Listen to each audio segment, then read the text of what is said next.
Support WrestleTalk! Click the thumbs up.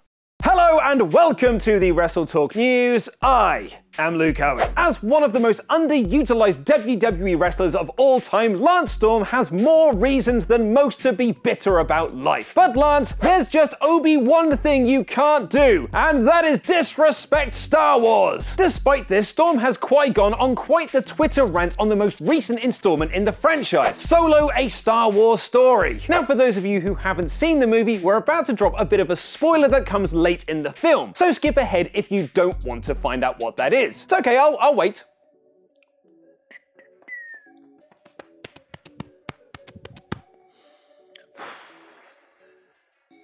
Storm questions the film's timeline and whether or not it makes sense, which is possibly a side effect of working in WWE for so long. There is a big issue with Phantom Menace and the end of Solo, yes? Like a huge mistake in the timeline. Han would have to be a minimum 10 plus years older than Anakin. That's not how you spell Anakin, Lance, and you know it. Of course, any Star Wars fan worth their salt knows that in the expanded universe, it was revealed that Darth Maul survived the end of the Phantom Menace and got mechanical legs, and even lived up until just before the event of A New Hope. Replying to a fan who suggested it would all make sense if Lance read the comics, watched the cartoons, read the books, or just read Wikipedia, Storm replied, "That's bullshit.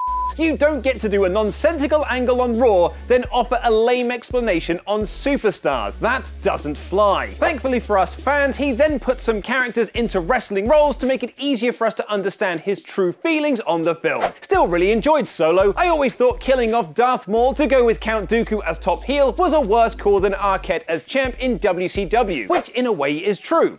From a certain point of view. And on the topic of Twitter, there's very few better ways to get an important message out to fans these days, and these announcements are huge. Following the trailer reveal for the much anticipated return of WOS Wrestling on ITV, which will air as a 10-part series this month, we now have more news regarding the talent that will appear. Not only will we see former Love Island star Adam Maxted, WOS Wrestling also announced Davey Boy Smith Jr., Mae Young Classic entrant Kaylee Ray, and former Wade Barrett Stu Bennett and SoCal Val will provide commentary. Not only that, but WrestleTalk's prestigious Joe Hendry has also been announced. And speaking of easy segues, Ring of Honor have announced that Joe Hendry will be appearing in the inaugural ROH International Cup. Hendry was last seen in ROH as part of the Honor United tour, when he pushed the then ROH TV champion Silas Young to the limit in a title bout. He's sure to get a nice pop as the first round of the tournament takes place in his home country of Scotland, which, if this was WWE, would mean he's definitely going to lose, which is something Kenny Omega should consider when thinking about his next move. The current IWGP Heavyweight Champion was a guest star on the latest episode of The Ross Report with Jim Ross, when the inevitable question of if he would ever go to WWE came up. But rather than play coy like a lot of other wrestlers, Omega was very open about the idea.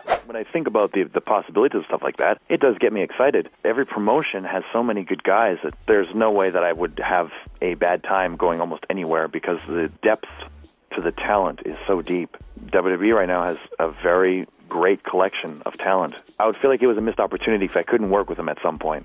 If I could work with Seth Rollins at some point in time, that'd be a lot of fun. Be awesome. And of course, the huge name amongst all that is AJ. I would love to work with AJ. Oh, wow. And I'd like to be able to do it while I can still move, you know what I mean? And a big congratulations to Noriko Mole, who won a year's subscription to the WrestleTalk magazine on our Facebook competition. Good for you, Noriko Mole. Sorry if I said your name wrong. Well, it's been an odd week here, SWAF Nation. I've been doing the intros to the Wrestle Ramble at Ollie's request, and I even did the Raw review. I mean, El Fakador says that everything is fine, which I'm sure it is, but I'm starting to wonder. The true identity of Byron Saxton. I'm Ollie Davis now. And now I'm closer than ever with the trustworthy El Fakador's totally authentic clue. Diesel! You must answer me these riddles 3. WrestleTalk will be fine. Who really is Byron Saxton? What does a Swiss man fear? A Swiss man fear? Complete blocks of cheese? No, it doesn't sound right. Financial regulation? No, it's not good either. Wait a second. A Swiss man? Fear. Sphere. Sphere. Sphere. Sphere. Sphere.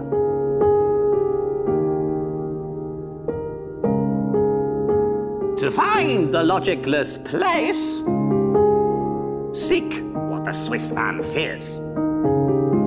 It is bright, it is colourful, and it is shaped like a sphere.